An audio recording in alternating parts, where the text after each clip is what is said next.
84,000 people remain under evacuation orders and warnings in New South Wales as the severe weather system shifts to the mid-north coast. Prime Minister Anthony Albanese will tour flood-affected parts of New South Wales with the Premier this morning. A total of 164 flood evacuation orders and warnings remain across the state. New orders have been issued for Combo, Whittingham, Scott's Flat, Glenridding and Dunolly. Late last night, New South Wales SES in the Hunter region issued urgent advice for Broke and Bulga and Wollombi. But in several areas, it is too late for people to leave in isolated regions. Floods have cut off the historic town of Broke. 23 local government areas have been declared natural disaster zones, which fees and payments will be given to people affected. But the Deputy Liberal leader, Susan Lee, says more needs to be done. This is awful for people who've gone through this, in some cases 3 times. And, you know, it's re-traumatising every time this happens for them. The real anxiety. So these emergency payments are the first step, and then the government needs to consider, as all governments should, what happens next to best support people who have been through multiple floods, to really protect them, to really make them feel secure. And more evacuation orders have been issued as rivers rise in the flood emergency affecting New South Wales. Kristie Lloyd is in Windsor this morning, northwest of Sydney. Kristie, what are conditions like there at the moment? Good morning, Danica. We've got a few showers here right now, but the heavy rain has eased, which is some good news for this flood-affected community this morning.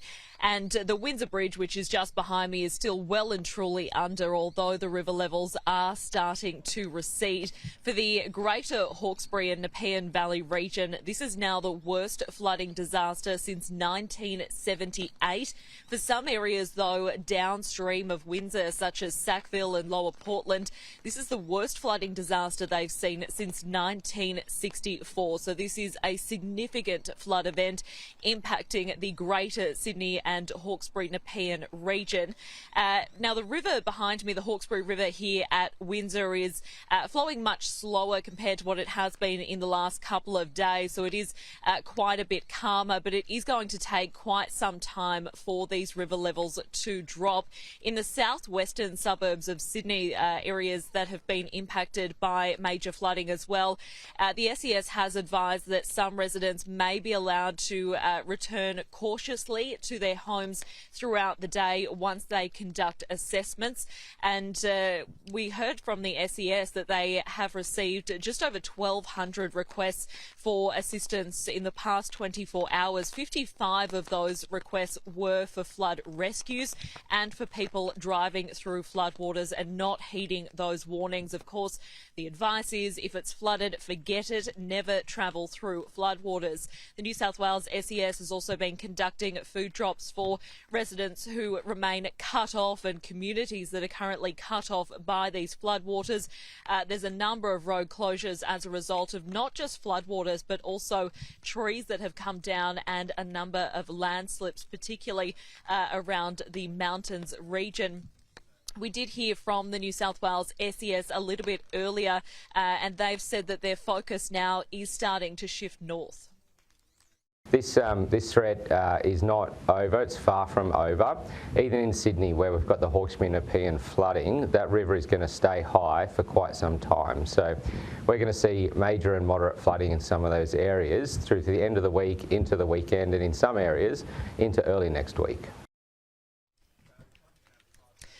So we are expecting to see the flooding continuing for quite some time. It will take a number of days for the floodwaters to recede. As I mentioned, though, the focus for the SES is starting to shift north. Overnight, there were a number of air rescues that took place as a result of rising floodwaters around the Tuggerah Lakes Long Jetty region, where major flooding is currently occurring there this morning.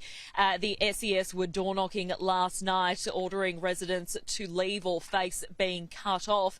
We also have major flooding occurring around the Hunter River. The New South Wales SES has advised they will be keeping a close eye on the Singleton region today, and they will issue further evacuation orders or warnings if need be.